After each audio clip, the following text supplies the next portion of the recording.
Baik, bismillahirrahmanirrahim. Assalamualaikum warahmatullahi wabarakatuh. Oke, selamat pagi murid-murid kelas 11 IPA.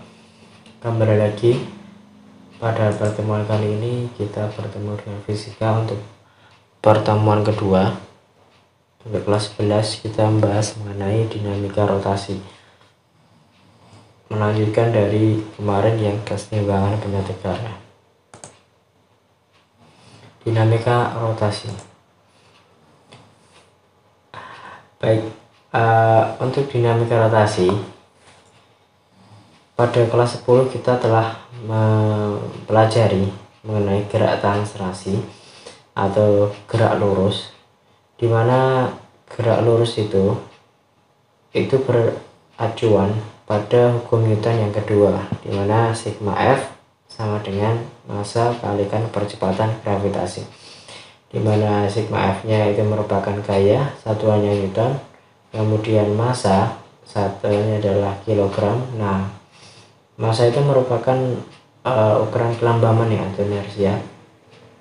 Yang kemudian adalah yang ketiga adalah A adalah percepatan gravitasi. Nah, di sini maksud dari ukuran kelembaman ya. Jadi semakin besar masanya, semakin besar inersia. Jadi inersia itu kecenderungan suatu benda untuk bergerak.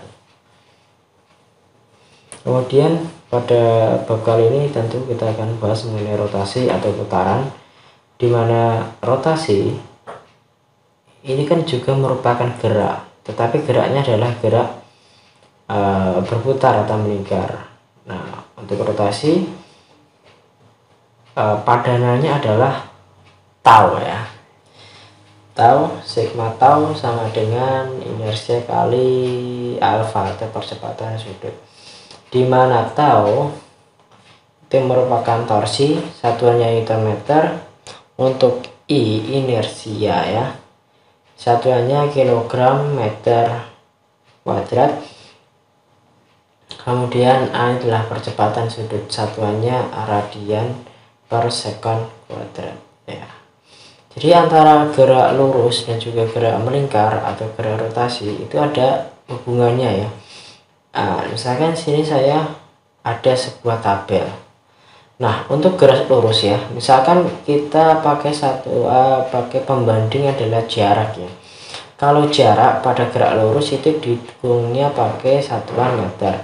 Nah, jarak pada gerak lingkaran itu besarnya adalah sudut ya, sudut yang ditempuh. Untuk satuannya pakainya radian. Kemudian kecepatan pada gerak lurus itu satuannya meter per sekon. Nah, kecepatan pada gerak melingkar itu simbolnya adalah omega ya, kecepatan sudut ya, satuannya radian per sekon. Kemudian percepatan pada gerak lurus adalah meter per sekon kuadrat. Nah, gerak melingkar aja percepatan juga, percepatan sudut namanya, satuannya radian per sekon kuadrat. Oke ya, jadi mengikuti yang atasnya ya, ini meter, ini radian, ini radian. Kemudian untuk massa di gerak lurus itu disimbolkan atau inersianya itu adalah kilogram satuannya. Kemudian gerak melingkar namanya I ya, atau inersia, satuannya ini agak beda, kilogram meter per sekon. Nah, kemudian kalau kita cari padanannya pada rumus-rumus yang lain, misalkan gaya sigma F sama dengan ma. Kalau di rotasi tahu tadi ya, sigma tahu sama dengan inersia kali percepatan sudut. Kalau energi kinetik setengah mv kuadrat, maka energi kinetik pada gerak melingkar setengah m-nya padanannya apa? M itu massa ya, massa tadi padanannya apa?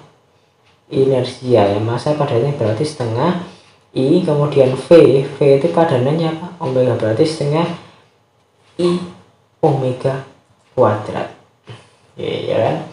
Kalau momentum massa kalikan kecepatan, kalau momentum sudut, nah ini kan sepadan ya, V ganti omega.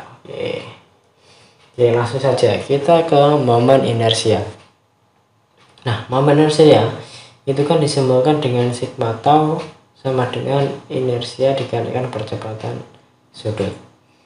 Oke. Jadi semakin besar ya, besar inersianya, maka semakin susah suatu benda itu berputar. Nah, misalkan kita simbolkan adalah benda titik. Benda titik itu rumus momen inersianya adalah I sama dengan mr kuadrat, di mana I merupakan momen inersia, satuannya kilogram meter kuadrat, m adalah massa, satunya kilogram, r jari-jari ya, satunya meter. Misalkan kita punya suatu benda titik, massanya 2 kilo, kemudian jari-jarinya itu adalah 3 meter. Kira-kira berapakah momen inersia dari benda titik ini? Oke, langsung saja kita kerjakan. I tadi apa? M kalikan R kuadrat. Masanya berapa ini? 2. Jarak jarinya 3 dikuadratkan. Jadi 2 dikalikan 9 sama dengan 18. Satuannya apa? Kilogram meter kuadrat. Oke, lanjut. Nah, tadi kan misalkan ada satu titik saja. Misalkan kalau ada 3 titik ya, ini misalkan ada benda 1, ada benda 1, benda 2 dan juga benda 3 ya. Ini ada M1, M2, M3. Panjangnya R1, R2, M3. Oke, maka untuk mencari momen inersia totalnya tinggal kita jumlahkan juga. Jadi tinggal sigma I sama dengan I1 ditambah I2 ditambah I3. Oke. Tadi momen inersia apa? M kali R kuadrat ya. Berarti ini M nya M1, R nya R1 kuadrat ditambah M2 kalikan R2 kuadrat ditambah M3 kali R3 kuadrat dan seterusnya, tergantung jumlah titiknya ada berapa. Nah, selanjutnya kita ke momen inersia pada benda tegar ya. Nah, benda tegar itu tentunya benda yang kita anggap bukan benda titik ya.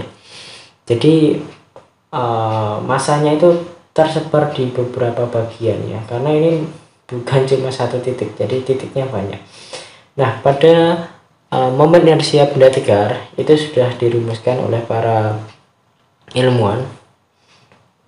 Jadi bentuknya berbeda maka momen inersianya juga berbeda. Misalkan di sini ada batang homogen ya, panjangnya L. Kalau diputarnya itu dari tengah, maka momen inersianya 1/12 ml kuadrat. Kalau diputarnya dari ujung ya, baik ujung kiri atau kanan sama aja ujung, itu 1/3 ml kuadrat. Nah, misalkan kalau silinder tipis berongga, jadi ini ada rongganya ini ya, jadi melalui sumbunya ya, berarti pada tengah sumbunya ini, maka menulisnya M kali R kuadrat. Nah, kemudian kalau ini ya, silinder tebar berongga dengan jari-jari dalam dan jari-jari luar, jadi misalnya kayak apa ya, kayak tabung yang tebal gitu ya. Nah, jadi menulisnya setengah M kali R1 kuadrat plus R2 kuadrat.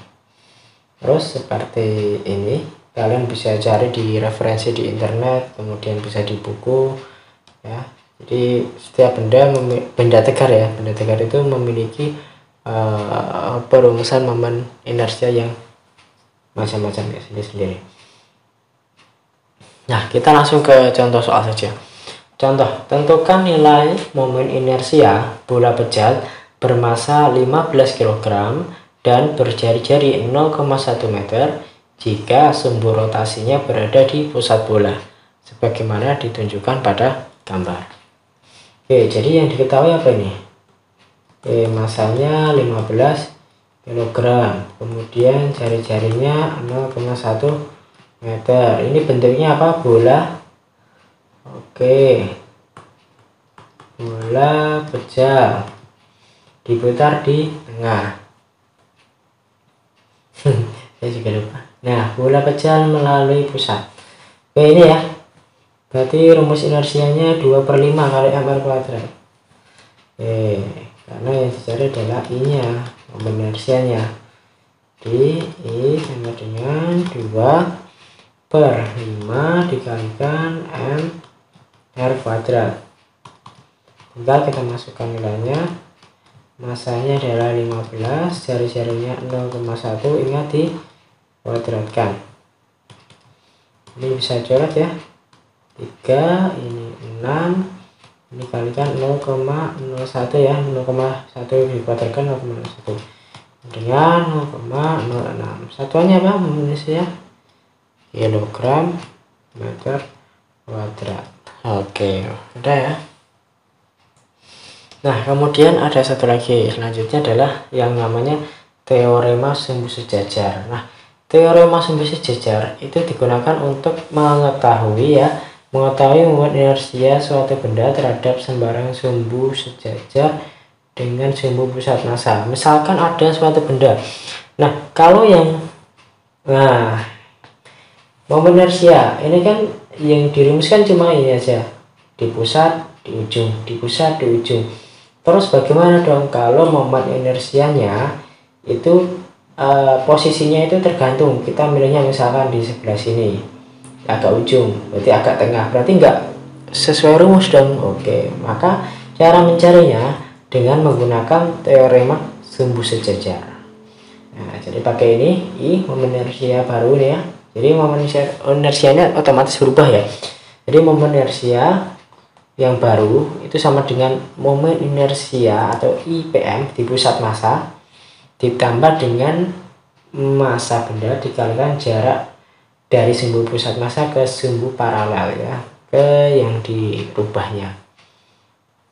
Oke, yang nggak bingung langsung saja kita ke contoh soal ya. Jadi diberikan batang tipis dengan panjang 4 meter dan masanya 0,2 kg seperti gambar berikut. Nah, di sini pergeserannya terlihat 1 meter ya, ini 1 meter. Pergeserannya 1 meter. Jadi sumbu putar itu digeser sebesar 1 meter dari pusat. Maka langsung saja bisa langsung kita jawab. I momen inersia yang baru. Jadi IPM di pusat massa tambah jadi ml kuadrat. Oke, L karena apa? Karena ini batang ya, panjang, length. Kalau R biasanya untuk bola seperti itu, tapi ya intinya samalah kalau itu yang diketahui di soalnya. Langsung saja, kalau batang di tengah itu 1/12 ini sudah diketahui ya. Jadi 1/12 ml kuadrat ditambah ml kuadrat. Jadi 1/12 masanya berapa? Oke, 0,2. Panjangnya berapa? 4 kuadrat ditambah masanya 0,2 dikalikan pergeserannya berapa itu? 1 kuadrat. Oke, kita garis saja. Maka ini sama dengan 1/12 kalikan 0,2 dikalikan 16 ditambah 0,2. Ini bisa sederhanakan ya, ini 3, ini 4. Nah, sama-sama dibagi 4, ini nanti dapatnya 0,8 dibagi 3 tambah 0,2. Kalau dihitung nanti dapatnya 0,46. Satuannya kilogram per meter kuadrat. Oke, cukup sekian ya untuk pembelajaran hari ini mengenai dinamika rotasi, kemudian momen inersia ya, dan juga momen inersia untuk teori sumbu sejajar, teorema sumbu sejajar. Ya, sekian, semoga bermanfaat. Assalamualaikum warahmatullahi wabarakatuh.